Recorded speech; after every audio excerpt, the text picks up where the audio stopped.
All right, we'd like to welcome everybody out to Dudley Baptist Church. Today we want to highlight the last mission trip, the last domestic mission trip to the Dominican Republic. And today, if you hear me talk like I was on the trip, that's because I was on the trip. So you may hear me talk today like I was there, and that's because I was there. So I'll ask some questions. I may throw in my input every once in a while. But right here we got a couple of leaders in Dudley Baptist Church. We got the youth pastor, Clint Crozier, and then Coach Brown, Coach Brown, you do a whole lot here. Yes, sir. I sure do. Mr. Clint, we'll start out with you. Tell us about the DR this past week, I guess. Hey, it was a fun trip. So we took a group of 30 down to the Dominican Republic, landed in Santo Domingo, and then went to Juan Dolio, and that was kind of our platform for doing ministry. Went through SCORE International there, and had a great trip while we were there. Tell us about SCORE. What's that relationship with SCORE? Because this isn't the first. How many trips have you taken to the DR with Dudley? This is probably my 7th trip going down there, so I've been down there a few times. Yeah. Is that all through SCORE? Every time I've gone has been through SCORE, yeah. Tell us about that relationship that we have built with SCORE. So Chuck Grooms here in our community is a missions mobilizer with SCORE International, so he's kind of my go-to. Yeah. They take care of kind of setting up the trip for us, lodging, accommodations, translators, airline tickets, all that kind of good jazz, and provide us with everything that we need while we're on the ground there. Right. And now, for people who don't know, let's just kind of break down. Give us like a day-to-day. What were we doing on the day-to-day in the Dominican? So usually just a regular day. We get up in the morning, hit breakfast, and then gather all our supplies, get everything ready, and head out usually to a village or to an orphanage. Go there. We partner with the pastor that's in that area. And when we get there, usually play with the kids a little bit just to draw kids in from the village. Once we get them kind of drawn in, then do kind of like maybe a backyard Bible club kind of thing while we're there. This year, uniquely, we had Dr. Kara Clark and Clark Daly that were with us, and we did eye clinics in all the villages. Yeah. And then every now and then, depending on the team, we may do some light construction and that kind of thing while we're there. So come back and then eat lunch and go back and hit another village in the afternoon, and then come back for supper, have a little worship time that night, kind of break down what the day looked like, how God spoke during the day, and then it's prep for tomorrow. And by that time, everybody's usually ready to go to bed. Sure, yeah. Yeah, I mean, I was crashing then. Now, Coach Brown, you had, a great opportunity to minister to some guys this week through baseball, and Dominican. It's all about baseball there in Dominican. Let's talk about that. Yeah, we were able to do a baseball camp at one of the villages. Joel Cortez, Coach. Yeah. Anyway, he was. We actually went to his village where he actually has a baseball team there, and it was pretty cool. We was able to run a baseball camp while we were there, and they're pretty good players. I would say. Yeah, no doubt. I mean, you wouldn't mind having them over there at Dublin, I'm sure. Oh, wouldn't mind one bit. Wouldn't mind a bit. Let's talk more about Joel and his baseball academy, because he's doing some great things through his village and through that academy. Oh, absolutely. I mean, he's a believer in Christ, and has the two main things that he stresses with those guys is one, their relationship with the Lord, that they know Jesus Christ and have a relationship with Him, and number two, he really pushes academics with them. Yeah. As far as you got to have some knowledge in your brain and Christ in your heart, and that's going to take you a lot longer in life than baseball will. And so baseball is really number 3 on his list, as far as what he tries to do with those players, and he's really done a great job with them. In fact, while we were there for our baseball camp, they had a 16-year-old out there at shortstop. And, they kept telling him, "Hey, take it easy today, take it easy," because he had to try it with the Phillies. The next day. So we'll find out, when the draft happens, if he gets picked up by anybody. But that was pretty cool. That he was. It's just all about relationships down there with them. I mean, it's just amazing how he really looks after those guys. And really, he really just stresses that the most important thing is that relationship with Christ. And academics is number 2, and then baseball, because like all of us, sports are going to end at some time. For sure. What you going to do then after sports? That only takes you so far. So it was wonderful to see what we try to do here in America, they're trying to do the same thing there. That's right. So, Yeah, like I mentioned, you had a great chance to minister. Another time, we were in a different village and a different day, and you were showing a kid different balls, different ways to pitch. Tell us about that, how you got to minister to that kid. yeah, that kid, he was 15 years old, and he's 6'2", Yeah. was it 175, 180, and lefty. And didn't realize he was left-handed until, he got out there and we were playing catch with Keaton and Tucker, and we didn't have a left-handed glove. I didn't have mine with me, so we just got to throwing a little bit, and he actually spoke a little English. You're right. And when he was starting to pitch a little bit, we just saw his ball doing, a few different things, and I just grabbed the ball and just started showing him some grips, and he was calling everything off, Yeah. and I think Clint was standing there when we were sitting there showing different pitches and this and that, and he said, "Oh yeah, that's a sinker. Yeah, that's a four seam. Yeah, that's a curve. That's a slide. Oh, that's a change. Yeah." I mean, it's just Right. cool him sitting there, going over all those pitches, and it was just amazing. I mean, we just bonded, immediately, And, Yeah. and I asked Keaton, because Keaton was down there catching a little bit. I said, "Well, how was he throwing?" Yeah, that's the hardest I've ever called. Yeah. It was just like, this kid's 15, so it was great, to see how things are working down there. No doubt. I mean, while we're on the topic of baseball, you got to meet yourself a star, a former Major League star down there in the Dominican. And it seems like you built a little relationship with him. Tell us about that. Yes, while we was doing a baseball camp, Axel, his son, was actually my interpreter Yeah. when I was out there working with the outfielders. And I asked him what his last name was, and he said Martinez. And I was just like, okay. And then, Yeah. we look over there by the dugout, and there's a man standing there, and I'm just kind of peeked. I'm like, no, that can't be him. Ain't no way. So I went, is your dad here? Yeah, that's my dad right there. What's his first name? Yeah. Carlos.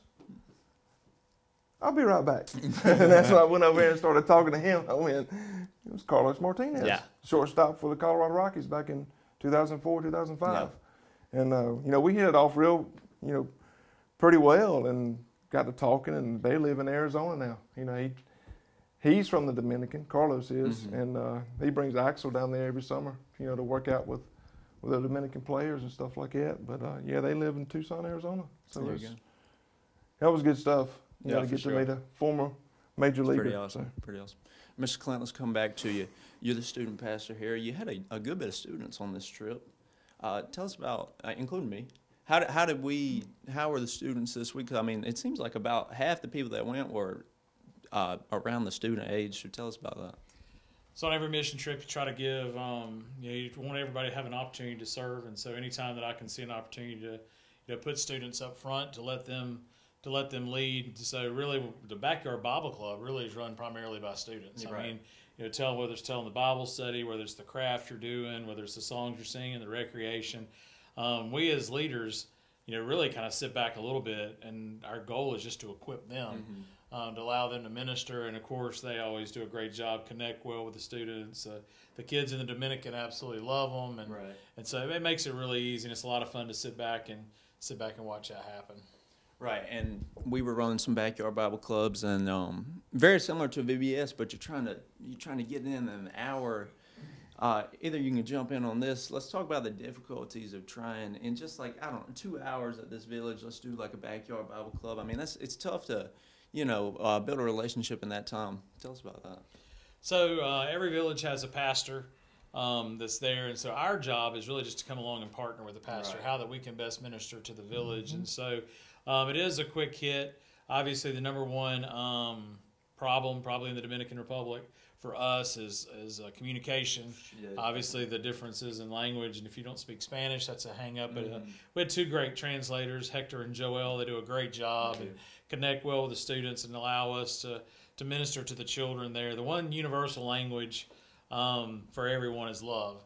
And so when you're able to go in and love on the kids, whether it's playing, running with them on your back, jumping rope, shooting some basketball, you're able to connect. And it's by making those connections that actually give us the opportunity to share the gospel. Right. But you're right. you only have about a 2-hour window that you're trying to do that in. And some of the villages we went in, you remember we would feed the village. This is one of the things we realized is that it's difficult to meet someone's spiritual need without touching their physical need. And so by providing some kids and some adults with sight, by feeding some bellies, really opens them up to their receptiveness to the gospel. So Definitely. We partner with local churches at all these villages. You mentioned that. Tell us the importance of that, because, I mean, we can come in here and we're gone. So tell us about the importance of a local church and, because we can plant the seed, but really once we're gone, we're gone. So, tell us about the local church and their importance.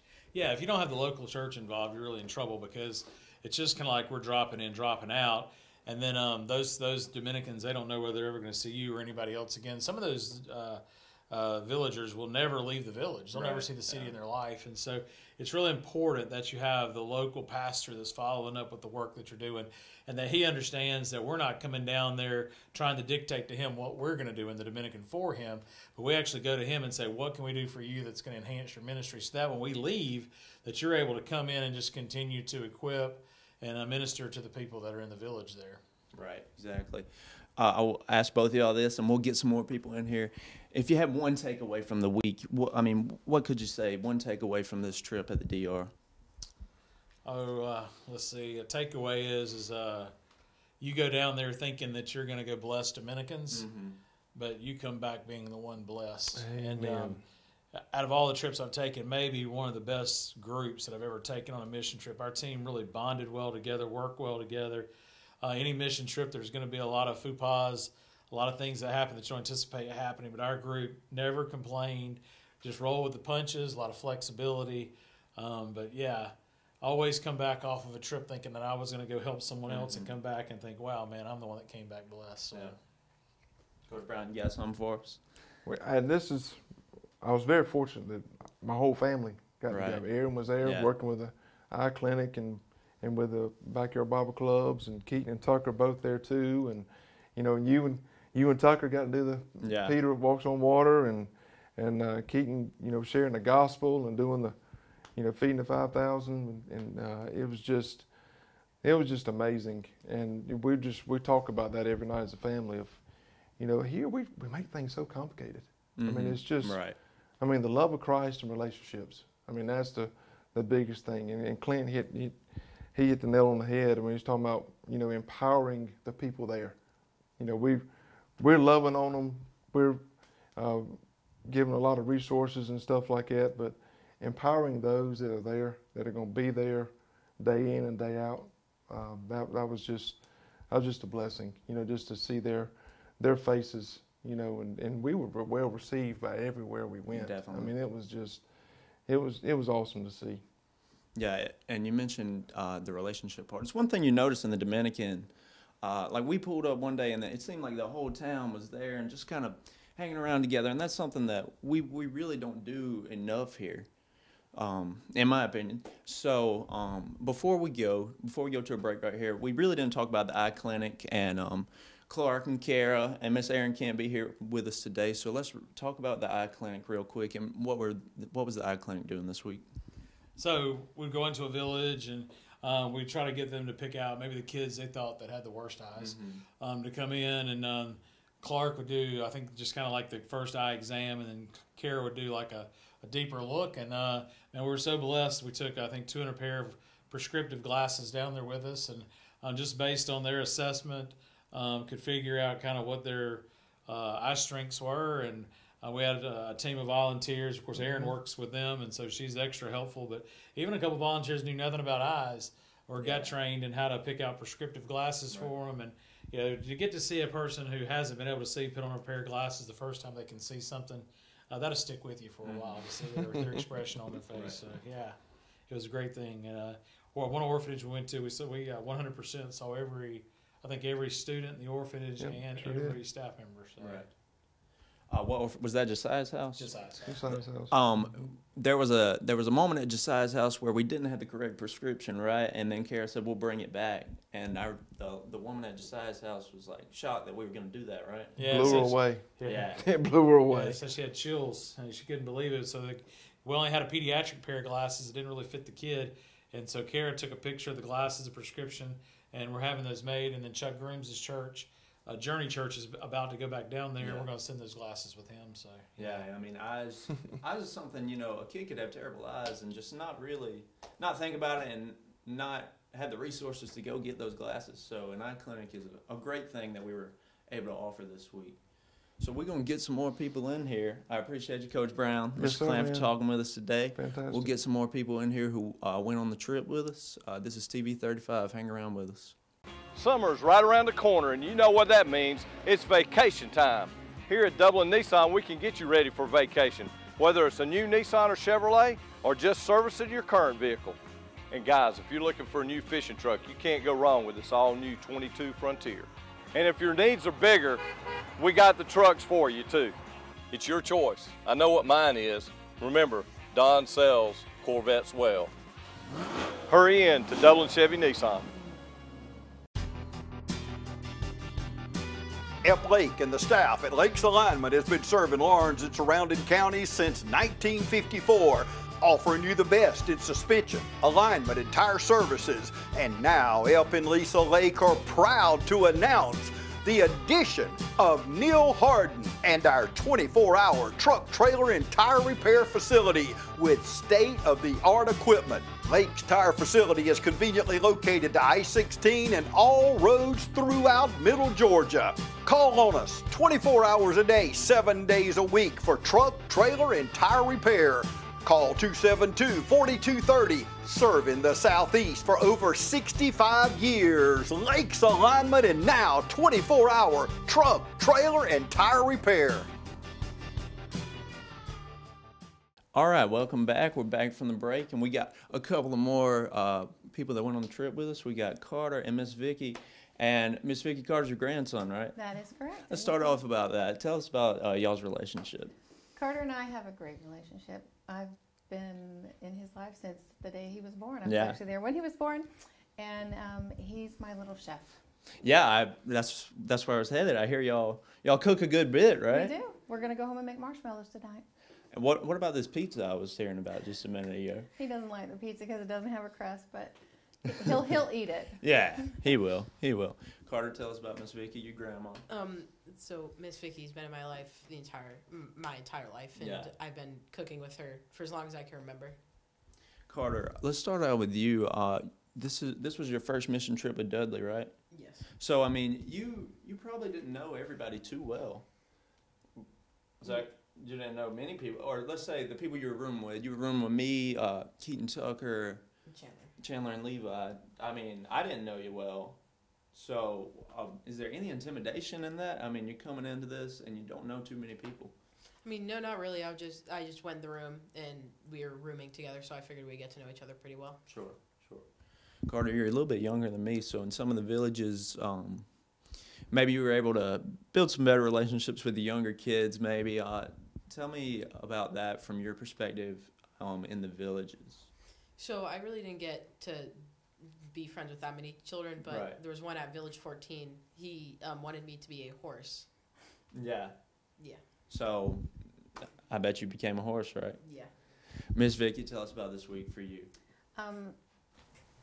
This is my third mission trip, so Yeah. I kind of knew what I was getting into going into it.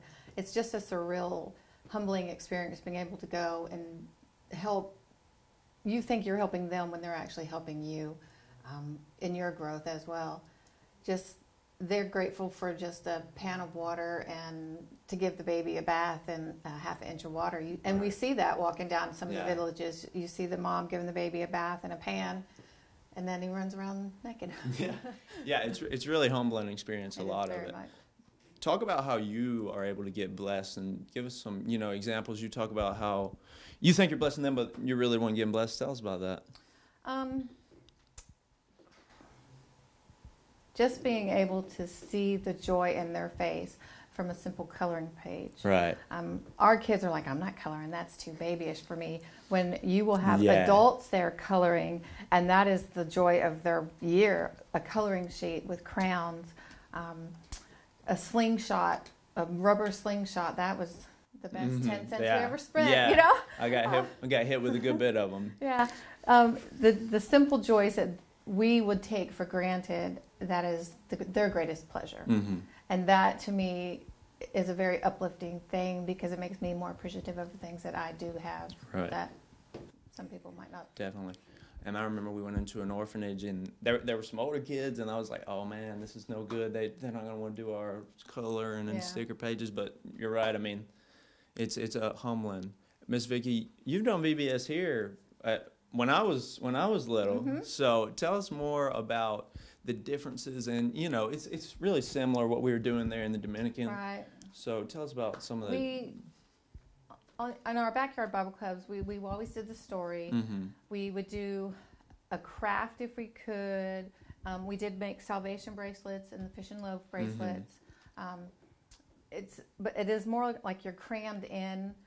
Doing, Yes. like you said earlier, you're doing a week-long VBS in 2 hours. Right. So you get the point out there the best you can, and sometimes it's just the love that you can give. Definitely. And that's just probably the best part of it. Definitely. Love. That's what Mr. Clem was just Yeah. saying, how love is the universal language. Yeah. We were dealing. A handhold, or just, because you don't Yeah, speak the same language. right. A smile, just a smile, that will bring joy, and that opens the doors to holding a hand with the child, carrying a child, letting the child pee on you if that is what happens, because Sure. it does happen. It will. So just doing all of that just makes it Yeah, worth it. no doubt. Carter, let's talk back. Did Miss Vicki, was she the one that got you on the trip, or did you want to come on the trip? I wanted to go on the trip whenever I found out she went last year. Yeah. So let's talk more about this week for you. Any, standout experiences? What could you take away from this week, Carter? Some standout experiences were going to Village 14 and seeing all the kids there, and seeing that was probably the worst village we went to. Right. And going to Casa de Lusa as well, because I have someone in my family that's the exact same way. Let's talk about Casa de Luz, because I was just talking about, it's humbling. Carter, Miss Vicki, either one of y'all, let's talk about Casa de Luz. Tell us more about Casa de Luz. Casa de Luz is an orphanage for severely handicapped children. There were bedbound children there, and that's the only family that they have. It's, if I'm correct, it was made because of somebody's family member that had that. Right. And if not, if these kids did not have Casa de Luz, they would be on the street and have nothing. And I'm just going to say that it was very clean, considering the way the Dominican looks. Right, yes. And it smelled clean, just because we do have a family member that is bedbound because of cerebral palsy. And you get odors, that just happens, but it was very clean and very well kept. And those kids, even though they had nothing, they couldn't get out of their bed, they seemed genuinely happy. Right. So for the people that haven't experienced that yet, it's a very humbling experience. But even for Carter and I, we see my nephew and his cousin like that, and he is very blessed for what my nephew has, whereas these kids, they don't. So you have to be thankful for what we can give to our cousin, Right. and these kids don't get. No, exactly. Yeah. And Casa de Luz, it really goes back to there's the language barrier, and these kids are handicapped, so it's more barriers. But again, there were many examples while we were there that it's just the love that we were bringing, and they were loving on us, and it was a humbling. Casa de Luz is a great thing that they're doing. Yeah, there. it is a great thing there. Yeah. Now, Carter, you mentioned Village 14 a couple of times. Let's go more in depth about Village 14.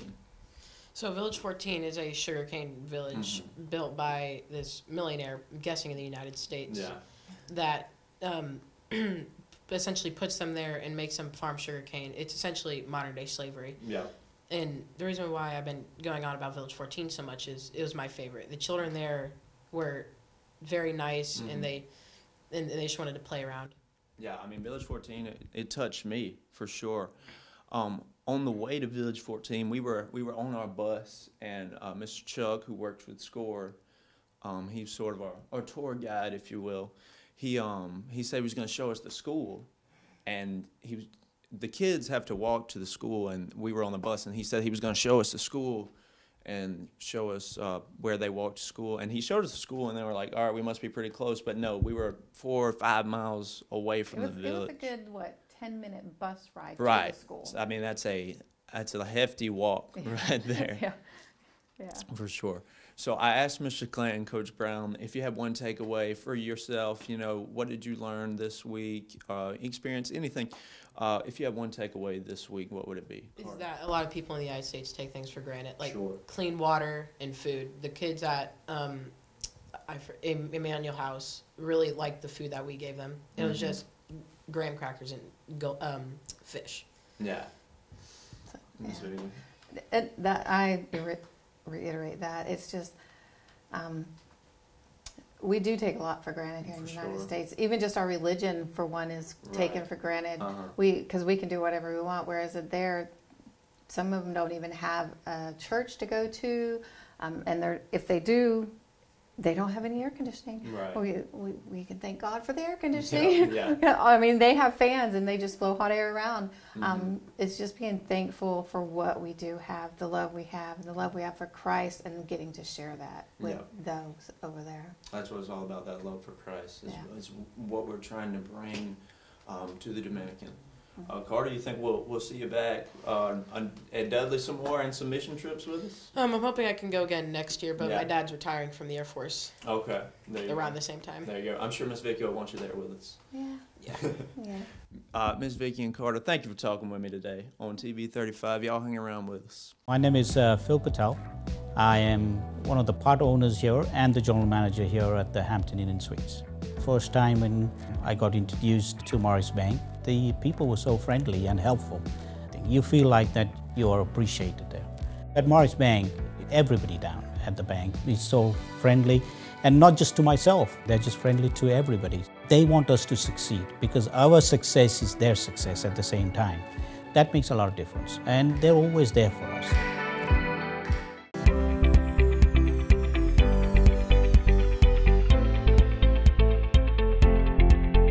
Conservative treatment options are typically where we start with both knee and hip arthritis. So if you come in to see us and your hip is beginning to be arthritic or your knee's beginning to be arthritic, there's sort of a stepwise approach that we take. Anti-inflammatories, which are medicines like Motrin, Advil, Aleve, are usually sort of first line. We have prescription forms of those medications that we can use. In our elderly population, that becomes a little more difficult because they have comorbidities, things like diabetes or stomach ulcers or disease, that they can't take those medications, even hypertension. So we'll try to treat them with medications if it's appropriate. When it's not, then we go on to things like injections. So cortisone injections, or there's these things called visco injections or visco supplements, which are lubricating type injections that we can use to treat knee arthritis as well as hip arthritis to try to control people's pain. And a lot of times we do that for years for people before they get to the point where those are no longer working and we're ready to talk about knee or hip replacement. All right, we're back, and we got Keaton and Tucker, the brothers, the Brown brothers, with us. Keaton is interning here at Dudley this summer, at Dudley Baptist this summer. Keaton, just let's start off with that. Talk about your internship this summer. Oh, well, as you know, I'm the intern at Dudley Baptist Church, and what I do is that I'm like the extra helper for Mr. Miles with the worship pastor, with Mr. Clint as the student pastor, with Pastor Matt, student pastor, and Mr. Paul with the kids pastor. And what I do is that I try to help navigate and chaperone a lot of the events with the movies on Wednesday mornings, with the kids camps, the student camps, the missionary trips, and the water parks and aquarium stuff, and a whole lot more. And I also help out with teaching with the Sunday school group, second grade boys and girls, and serve and play the drums with Mr. Miles. So a lot going on. Yeah, a lot going on with the You got like a lot going on. Yeah. Man, that's a lot. How are you able to do all that? They're throwing a lot on you here. They are throwing a lot on me. I think I went back and calculated like what days I really have off. Yeah. I think I have in total like half a month off to where I don't really have anything scheduled with the church or anything like that. Right. But I mean, I love it. I love Definitely. serving through the church, making an impact with the community, and just doing the best I can to further pursue Christ and help further the kingdom come. So Yeah, right. Keaton, you're hanging around with the staff too. How's that to hang around with the staff? The 50-year-old guy. Yeah. If y'all don't know, there is like a 30-year age gap between me and the youngest staffer at Dudley Baptist Church. So hey, you get to hang around with them all day. Not bad. Learn a lot of new words too. So, Yeah, Tucker. A lot of people were saying that we were the stars of the Dominican. A lot of people were saying. So tell us about.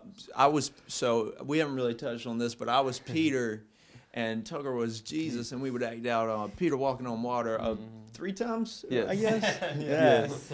Tucker, you take over. All right. So earlier in the show, they talked about doing the Backyard Bible Club, which is like a VBS. Yeah.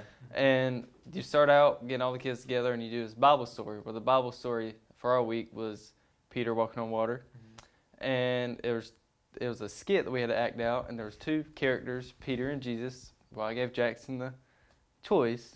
Well, that's not really how it went. Let's say he took the role of Peter, which it was more of a main role, so I let him take it, and he did an amazing job with it. And then I did Jesus, and basically we did a good job. Yeah, we did. I mean, we went in there we did it 3 times. The first time we really didn't have much prep. I mean, we read the script, but really we were just going off what we knew of the story. Mm-hmm. Yeah, but to clarify, Tucker just asked me the night before and didn't include me in at all that Jesus only had 2 lines. But that's all right. Keaton, this week the FCA does the 4. And we were giving out those bracelets at the villages, and I believe you had the shirt on at least one day. Tell us about the 4, and then tell us about us handing out those bracelets at the villages. Oh man, it was great. So what we do it was all by Mr. Randy Gay. He was the one that thought of the idea to purchase these bracelets through FCA, and in the bracelets they have 4 emojis, and one of them has heart on it, and it should represent Jesus' love for you. And it has a division symbol that represents that sin separates us from God, that apart from Him we are nothing, and that it has a picture of the cross, so like the cross, and it represents Jesus dying on the cross for our sins. And then it has the question mark, which says, "Will you confess and believe that Jesus Christ is Lord?" And it is a template that a lot of kids, students, people of all ages could come and lead not only themselves to Christ, but you can also use that template to share the gospel with others. With just those 4 easy steps, that Jesus loves you, that sin separates us from God. So there we have a problem. But then we also have a resolution, and Jesus is that resolution. He sent His Son to die on the cross for our sins so that we may have eternal life. And the question is that will you admit and believe that Jesus Christ is Lord? Because if it says that if you admit and believe and confess that Jesus Christ is Lord, well, then you will be saved. I think it's somewhere in Romans. Yeah. But anyway, so that is where that is what we did, and we shared that with the Dominican baseball team at one of the villages. And we went through the 4 steps, and we gave them the bracelets, and they absolutely loved it. They adored it. And a lot of the kids come up to me and ask me even more questions. Of course, we need a translator of what those 4 emojis represented, and in detail with the scripture and all that stuff. But if you want to dive in deeper and learn a little bit more about FCA, there is a FCA website that you can go. Just look up FCA the 4, and it goes through each detail with the emojis, and it has like 3 verses that goes along with it, with the heart, the division, the cross, and the question mark. Right. So hopefully that will help you out to where you can share the gospel with someone else nearby. So and is for kids, students, adults, and you don't even have to play sport. So any way that you can use a template to where you can share the gospel. No doubt.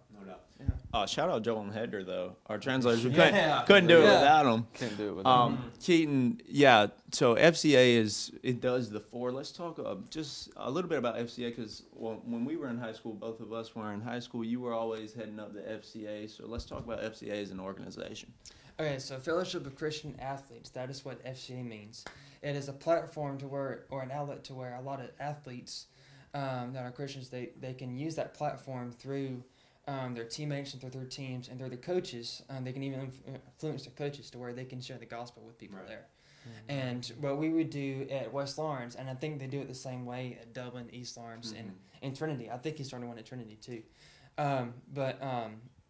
What we do is that we meet up once a week, and I think we used to meet up like Wednesday mornings at like 7 was it 6:45, 7 around there? So it was early. Yeah, it was. It was early. It was before school. Yeah. Before 8, about 7, 6, 7 somewhere around there. 6:30, something like that. And what we would do is that we'll come together in the gym, and we would talk about prayer requests, what's been going on with the community and the county and the school. What do we need to pray about?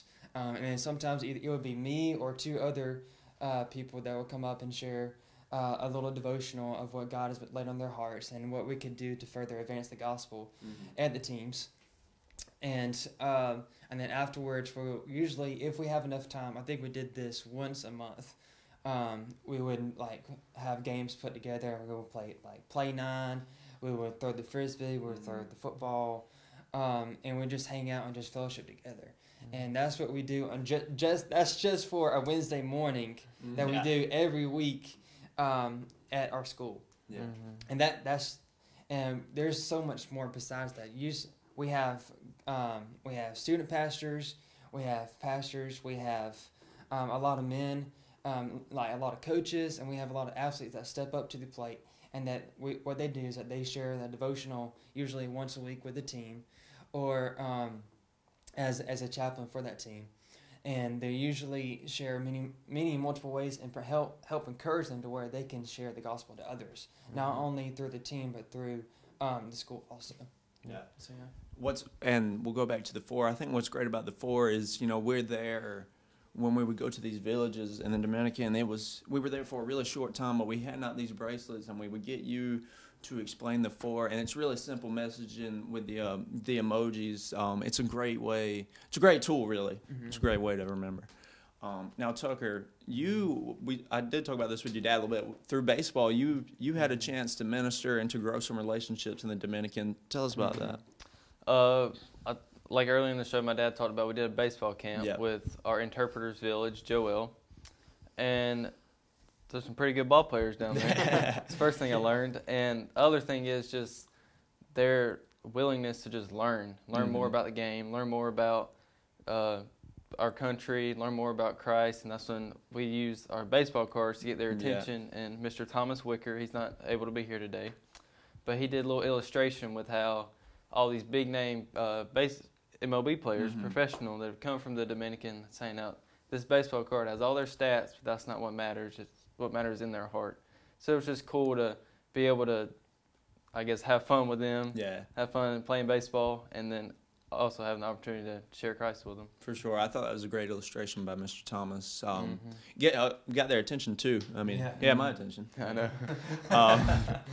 Yeah, but let's talk about you. Y'all had the whole family there. Y'all were able to have your mom and your dad there. Both of y'all can touch on this. I guess we'll start with Keaton. How was it to have your whole family and to do this mission trip really with your whole family there? Oh, it was amazing, man. If y'all don't know, my parents are Aaron and Brian Brown, and my brother right here is Tucker Brown. And the 4 of us, we all have like very different gifts. One is through service, one is through encouragement and through teaching and coaching. One is through discernment, and one is through wisdom. And I saw a lot of these different aspects, these different gifts displayed for all to see at the Dominican mission trip. And it was just good to see all 4 of us coming together for that one simple role, and for all of us coming together for that same purpose. And that is to share the gospel. And I think our pastor today at Dudley Baptist shared a little bit about that we're all different bodies, but yet we're also one body all together serving the role, and that is to further share the gospel and to share that Jesus died on the cross for our sins. Right. So, Tucker, tell us, you had... So this isn't the first trip we've gone on as a family. Yeah. In 2018 and 2019, we went to Jamaica with my mom's work, and they did basically an eye clinic the whole week. And they did cataract surgeries, brought surgeons down there, and just a neat way to, I guess, interact with the Jamaicans. And they're spiritually they're not as needed as the Dominicans were. So, but we were still able to, I guess, influence them in our way. But that wasn't our main goal. Our main goal was eye clinic. So this was a cool mission trip to go with the church. And Mama had the idea because we hadn't been on a mission trip since COVID. And she said, well, let's just go to the Dominican. And it was cool because my mom actually got to see the interaction us with the kids. Because in Jamaica, she was always in the back in the OR with the surgery.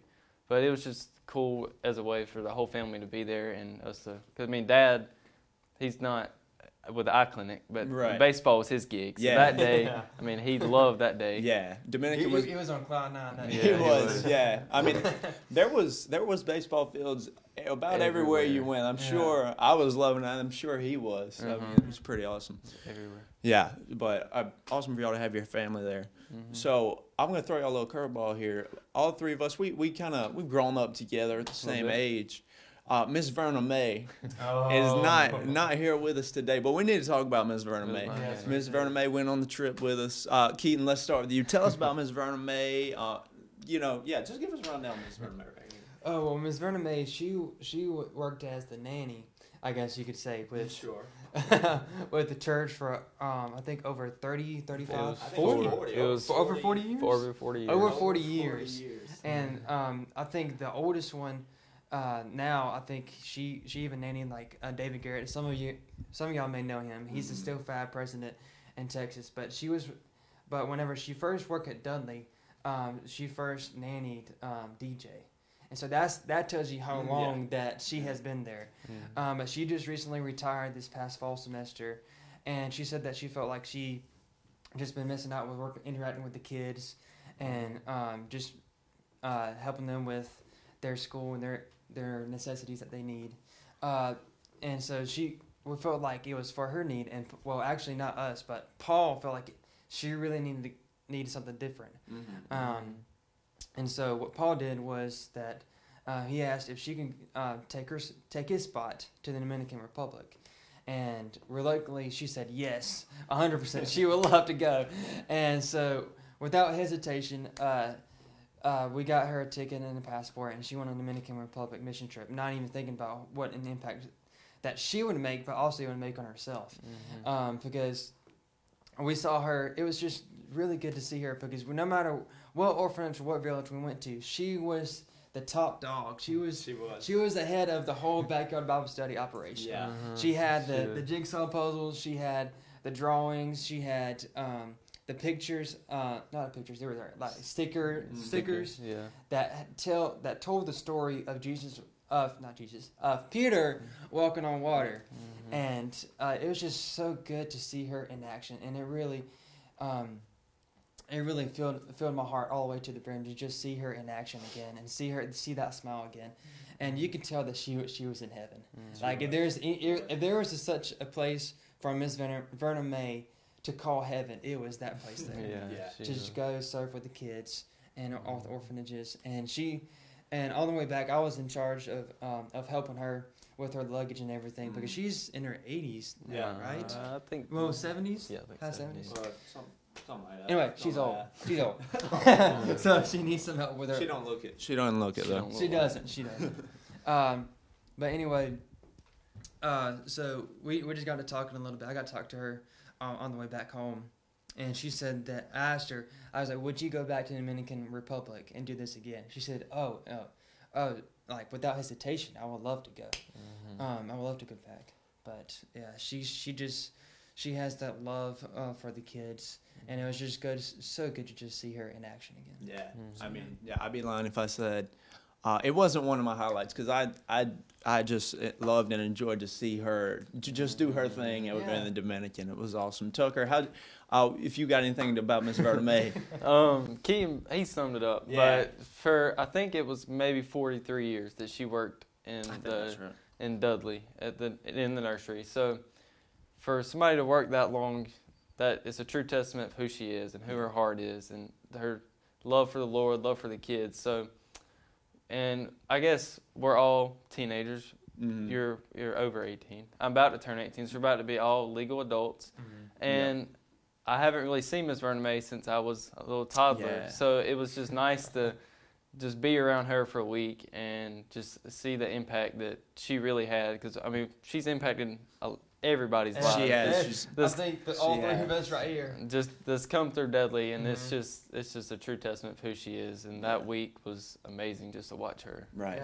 Yeah. And I think it was great for her. And she mentioned it was because she doesn't see us often after we leave the nursery, and I think it was good for her to see us in action too. So So I asked Mr. Clinton, Coach Brown, and Miss Vicki and Carter if they had one takeaway from last week in the Dominican. What would it be? A takeaway experience, anything like that? We'll start right here with Keaton.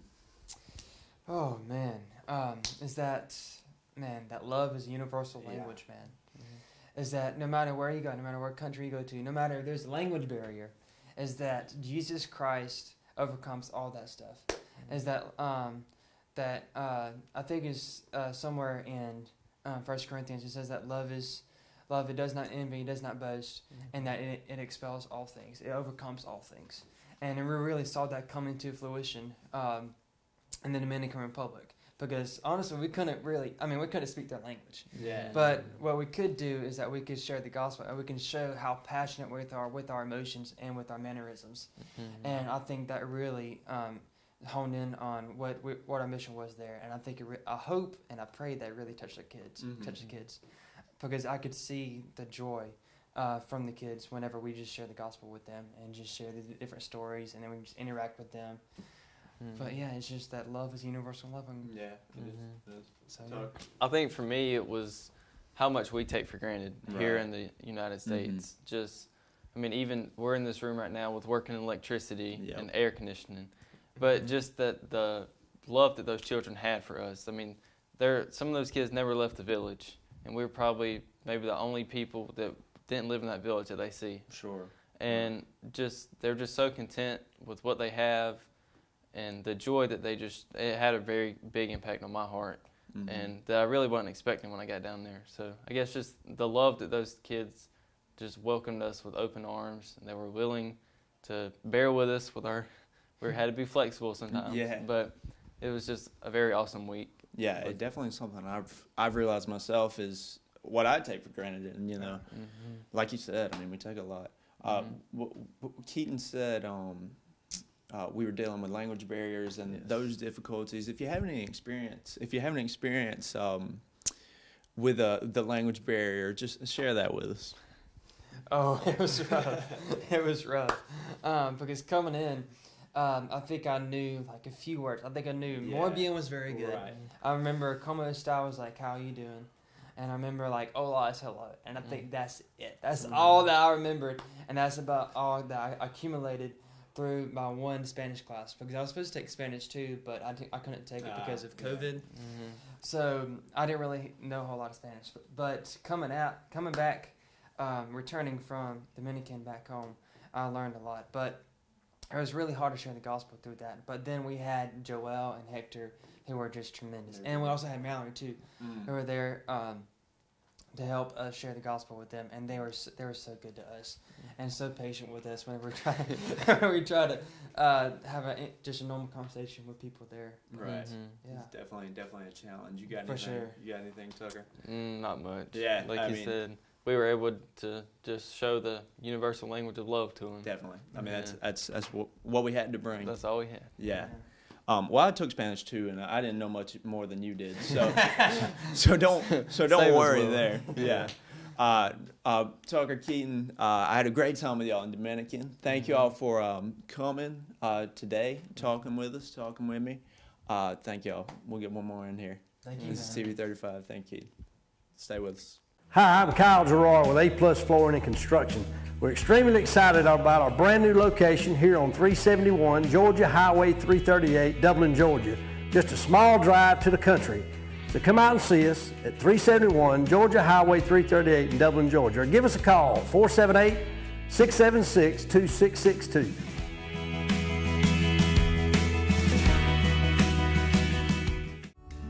Interested in working with youth? There are positions available in Dublin. Email your resume to rddeal1@gmail.com or call 478-279-3174. Interested in working with youth? There are positions available in Dublin. All right, welcome back. And now we have the beautiful, the lovely Miss Claire Johnson. Thank you, thank you. Claire, how you doing? Good, good. How are you, Jackson? Tell us about how you ended up here at Dudley Baptist in the first place. Yeah, so during my 6th grade year, my dad got offered the job as a construction teacher at West Lawrence High School. And then so through a lot of prayer and things like that, our family moved over to Dublin. And there's kind of funny stories with how we ended up at Dudley Baptist. I think someone ran to my mom in Belk or something. My mom was so eager to be talking to people because we moved towns. And they just kind of invited us here. And then we randomly went on the whitewater rafting trip or something. And we me and my sister went, and we knew no one. But then we just fell in love with the church and the people here. So we just decided to come here. So it's a pretty good church. I agreed. I imagine that was pretty scary. I mean, you're moving out of elementary school straight into the youth program here at Dudley. Talk more about that.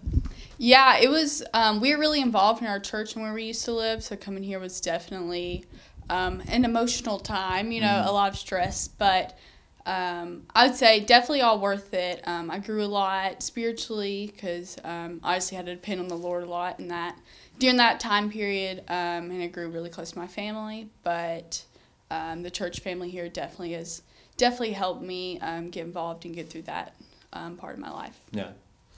How many mission trips have you been on?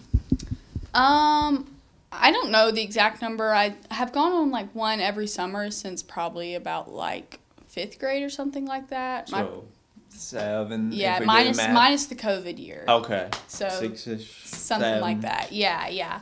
So my parents just always I think from a young age they just saw it important that we serve in our community, in our country, and abroad. Yep. So I've gone on different ones in Georgia, and then in New Mexico, and then in other countries, things like that, just so we can just kind of understand how people that aren't in my bubble live, and so and help those people. So yeah, I think it's great for the church to do local missions, and then United States missions, and then domestic missions.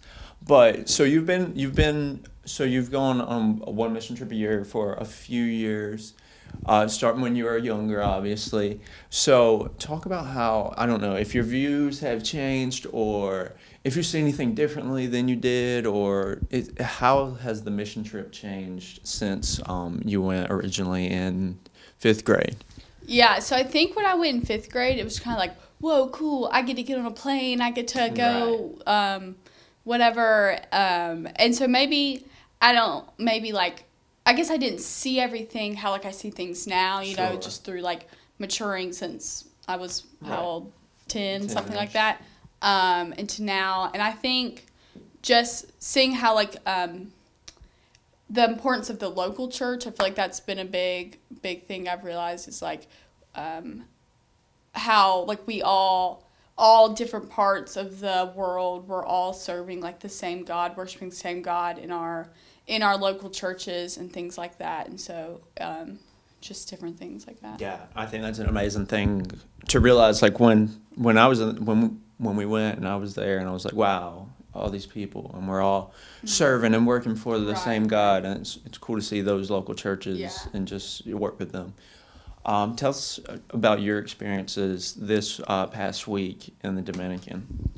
Yeah, so as I'm sure many people have mentioned before, we just went to different villages and helped with things. I would say my favorite thing we probably did is one day we helped, I'm not sure if anyone talked about the church plant that we helped with one day. No, we haven't talked about that. About the church plant. So one day it was in the middle of a downtown area. Yeah, a busy, a very busy downtown town square. Right, and then so we just kind of talk to the people, but we were working with a local church plant that was happening. Right. And so that was really impactful to me because this year at college, or really like second semester, I got involved in a church plant. And so it was, and like I know how important or how meaningful it is when people came and like helped us and would help with the church. Like any help was much appreciated. And so it was great seeing like that same thing happening in another country and being able to be on the other side of the helping, because I know how like impactful that was for those people. Definitely. Tell us more about your experience in college with that church plant and how that changed your perspective when we were helping that church plant in the Dominican. Yeah, so it's just interesting being, because for the church plant, I was at like the first meeting where we like decided like the name and the logo and things like that. So it's interesting just being on the side of the more like businessy side of it, I guess you could call it. I don't really know. But just, again, like I was saying, like having people help and then being able to serve. And I feel like one thing is like just getting people in the door. You just want people to come and hear the good news. And so that was a big thing we were working at it's Transformation Church in Gainesville. Yeah. And so in the Dominican we were going, and, we were just telling other people about the church and just trying to get people in the door, because you need people there, right? Definitely, yeah. We were doing these backyard Bible clubs. We'll go back to the mission trip. We were doing these backyard Bible clubs, which is, I've sort of referred to them as like a mini VBS. Mm-hmm. So talk about your role in that and talk about the backyard Bible clubs. Yeah, so I think my role was really jump in wherever I can. I don't think I was in charge of any specific things. I know some days I would do like the Bible verse, try to make sure the kids had those Bible verses memorized, because, like once we leave, things like that are the things that are going to stay on their hearts and stay, that they need to keep on their minds. And so just like organizing different games for them to play, or maybe like making like bracelets with like different colors on it that represent different steps of like salvation and the gospel and things like that. So that was mainly what I did, just kind of wherever I could help. Yeah. Talk about how we're presenting the gospel in such a short amount of time. How are we presenting the gospel to these Dominicans? Yeah, and so I think one of the things is, again, like I was saying, the importance of going through the local church. And so we weren't just like saying the gospel or telling it and having no one like else support them once we leave. And so so we were telling these kids, I feel like similar ways you would tell them at VBS now or things like that. Like the ABCs to salvation and things like that. And so just kind of break it down like a kid form, and then because the gospel is pretty simple, so just explain it like that, and then the gospel, you're going to explain it to a kid form to anybody, and it's still the gospel. Right. Talk about how you were able to form relationships, because we had the language barrier. Talk about how you were able to form relationships with these kids in an hour and a half, 2 hours while we were at these villages. Yeah. So the language barrier was definitely something that kind of was a little buffer, right? Because you couldn't sit there and like have a conversation with them.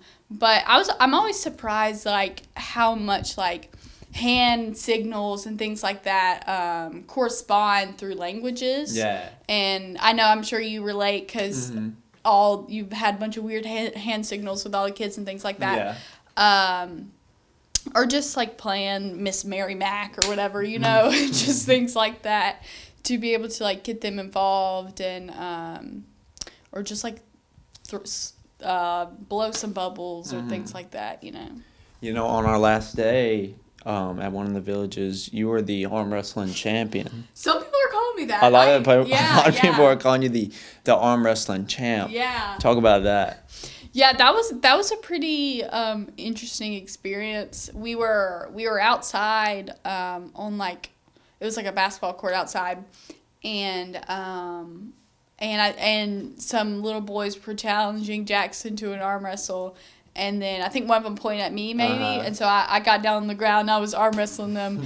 And this is probably me being a little dramatic, but I remember looking up and there was like I'm gonna say 40, but I know it's maybe close, maybe more. Probably not that much. I'm probably being a little dramatic, Nah. but just like little faces looking down at me or like cheer me on. So those definitely exciting. So I think just moments like that where it shows like oh, we are like we're also fun. We also have a personality. Like we're not just here to like like Christ. Christ was a friend too. He wasn't just Right. I've asked everybody so far, if you had a takeaway from the week, what would your one takeaway from this week be? I would go back to the church plant thing. I think that was probably my most impactful personally thing from the week. But I think also just seeing people like that we're all worshiping the same God. One day we went to like a nursing home and like we all were singing Amazing Grace, and then later on, like after we had already finished, you could hear like echoes of all the elderly in the home like continue singing like in Spanish or Creole or whatever. And so I think that too, just the importance of all like how amazing God is, being able to listen to all these languages at the same time, and it's all the same God. Right. I mean, it is amazing. And the nursing home is something that we haven't talked about or touched on in this show yet. So let's touch on that, because one of the cool things to me is we were doing Amazing Grace, and then the pastor at the church that was with the nursing home, he was singing it with us, but not in English. A little different bit of a tune. It maybe wasn't Amazing Grace, but it was something. It was something. Same message. Yeah. It was cool to see us sing that together. So, Claire, thank you for talking with me today. You're welcome. Thank you all for tuning in today. This has been the Dominican Mission Trip special here on TV 35. It was great to talk to some people that went with me through Dudley Baptist to the Dominican Republic. We had a amazing time there. It was great to serve Christ and build relationships, and just a really amazing experience. So thank y'all for watching today. I'm Jackson Locke. This is TV 35.